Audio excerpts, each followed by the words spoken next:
All right, everybody, we're gonna be jumping into the glide. Remember, the first run is familiarization, so we're gonna try to get familiar with this, and then we're gonna go ahead and warm up and then go for speed. So it's gonna be a nice wide U-turn all the way around everything, and then another U-turn around these 3 cones. So here we go, 3, 2, 1.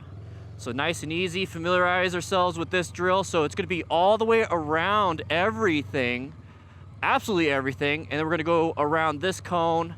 If you notice, my head is turned the whole time to the right because it's just a right-handed U-turn, and then we're gonna exit out. And that's it. All right, so now that was the familiarization portion. So now we're gonna go ahead and warm up a little bit because the last one's for time, 15.9, here we go. So around everything, now that I know, I'm gonna go ahead and keep my body weight to the outside for counterbalance. Turn those handlebars, that's a big part, and exit out. 13.86. All right, let's go for time on this one. I'm gonna try to cut these a little bit short. Remember, come up with your own strategy. I don't know if that's gonna help it, but we still got a good time on that second one. Hey, a little bit better.